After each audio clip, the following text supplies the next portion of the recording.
silakan, masih ada nampaknya, masih ada dua. Silakan. Ya, tidak ringkas pertanyaannya. Assalamualaikum.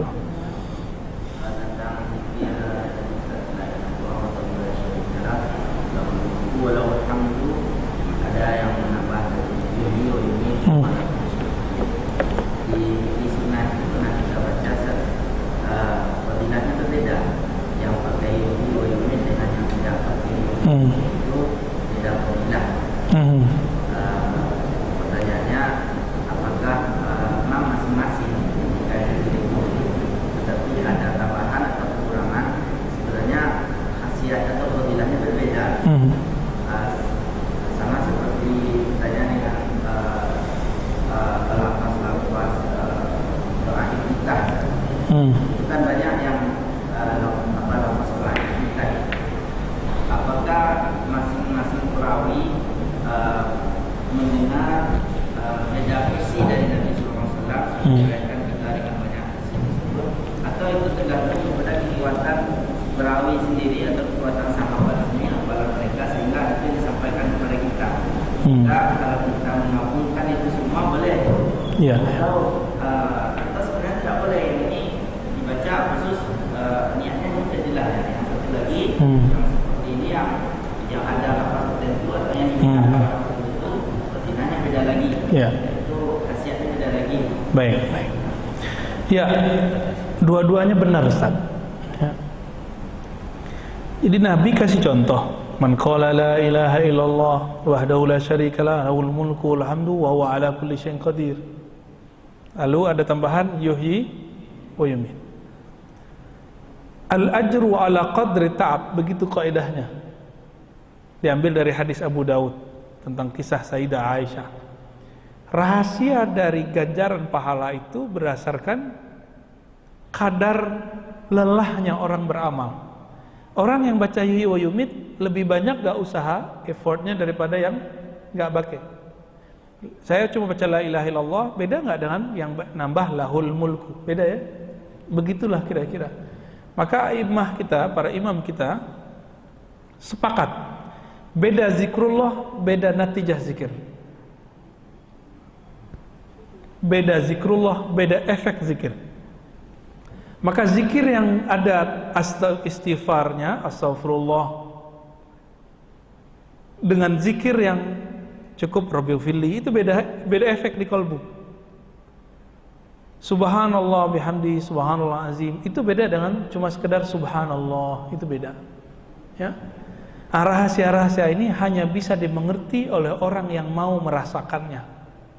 Maka ulama kita buat kaidah la yafhamuha illa man zaqaha. Tidak faham bab ini kecuali yang telah merasakannya. Jadi kalau nggak dijalani nggak ketemu.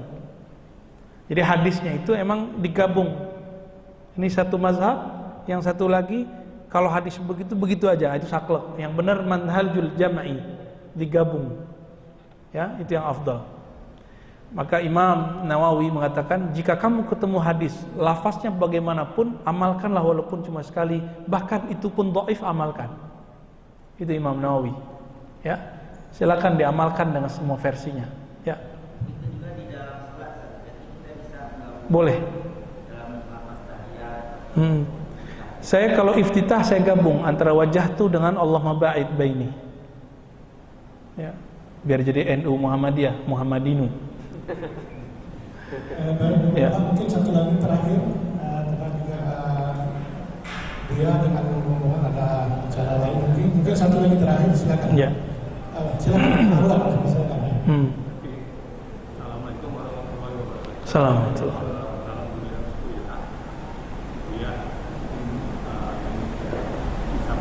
Bisa langsung dia yang pertama mungkin kalau lagi langsung ini yang pertama. Pertanyaan saya itu dari anak itu datang dari Rasulullah Sallallahu alaihi wasallam. Kemudian ada suatu pandangan di mana saya mengikuti dari YouTube salah satu di antaranya Buya mengatakan bahwa masih hidup. Suatu saat ada pangeran ketemu Iya. dapat suatu Amalan. Gimana dia? Iya, iya. Assalamualaikum warahmatullahi wabarakatuh. Jadi ada temannya Bapak ketemu Nabi Khidir, terus dikasih zikir. Iya. Tahu dari mana dia itu Nabi Khidir? Itu dulu, Pak. Ini bisa iya, bisa enggak. Ya. Ya. Saya bertanya kepada ahli Khidriyah, ahli tarekat Nabi Khidir itu. Jadi tarekatnya ada, Pak.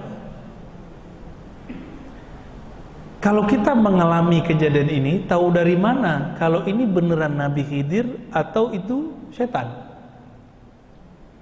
Kata beliau, istafti qalbak, tanya hatimu, sirmu, sir di dalam jiwamu itu tahu bahwa ini setan atau bukan setan. Maka Nabi Muhammad mengatakan, man ra'ani fil manam faqad ra'ani fa inna syaitan la yatamassalu bi. Siapa yang mimpi ketemu aku, itu sirnya yang mimpi, Pak. Begitulah ketemu semua para nabi. Jadi tidak hanya Nabi Muhammad sebenarnya, tapi semua para nabi tidak bisa diserupai oleh setan. Tapi ulama kita ikhtilaf beda pendapat. Apakah setan bisa menyerupai wali? Yang benar bisa. Jadi setan bisa menyerupai wali,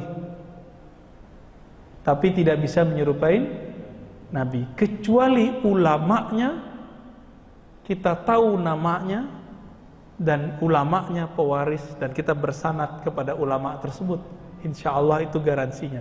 Bagaimana dengan Nabi Khidir? Nabi Khidir ini kan gurunya para nabi. Nabi sudah nggak ada, maka sekarang dia jadi gurunya para wali. Kalau calon-calon wali itu beruntung dia ketemu Nabi Allah Khidir. Nabi Musa aja berguru ke Nabi Khidir, masa wali enggak?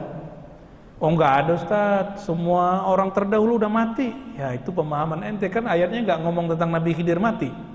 Ya. Kalau begitu setan seharusnya sudah mati dong, iblis sudah mati dong, jin sudah mati. Enggak.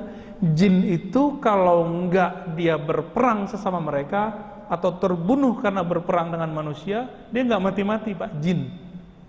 Lebih mulia Nabi Khidir apa Nabi jin? Ya, Nabi Khidir itu kan tinggalnya di laut. Kita nggak tahu di mana lautnya. Dan sangat mungkin ada seseorang bertemu Nabi Allah Khidir lalu dikasih ijazah. Apa status ijazahnya? Ijazah zikirnya ini berlaku untuk dirinya sendiri. Ya, boleh nggak diamalkan? Boleh, karena dia setaraf dengan ilham. Ilham, mimpi, ketemu Nabi, ini berlaku untuk diri sendiri. Ya. Boleh nggak diamalkan orang? Nah, proses pengajaran ke orang nanti ada proses panjang, ada proses tashihnya. Nah, nanti dalam waktu kita bahas. Ini nggak ada tema bahas Khidir kan? Oh berarti nanti kalau umur kita panjang nggak ada halangan kita bahas.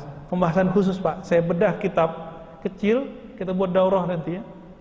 Kajian tentang riwayat Nabi Khidir, karya Imam Ibnu Hajar insya Allah. Baik, ya. Ya. Oh Pak Imam nih, spesial nih.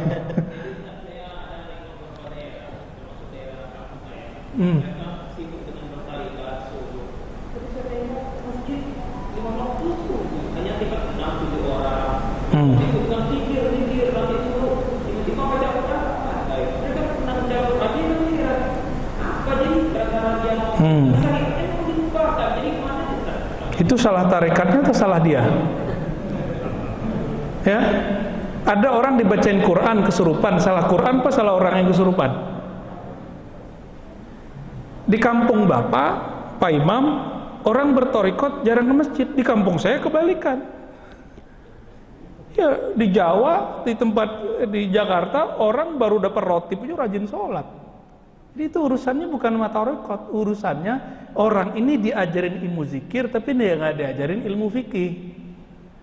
Maka PR kita Pak Imam ngajarin jamaah. Jadi Pak Imam harus pulang kampung sekali sebulan ngajarin jamaah.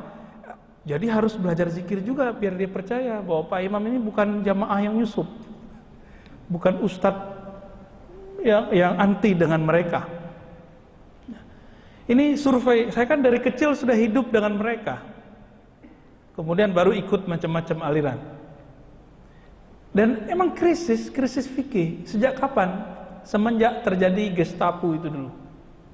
Jadi ketika dulu masa PKI itu Pak, kan nggak boleh orang ngumpul-ngumpul. Di masa Soeharto juga nggak boleh orang ngumpul. Baru belakangan, akhirnya orang-orang ahli zikir yang dulu masjid musola surau itu adalah madrasah. Syekh mursyidnya jago baca kitab. Kalau nggak jago baca kitab, dia punya khalifah yang jago baca kitab.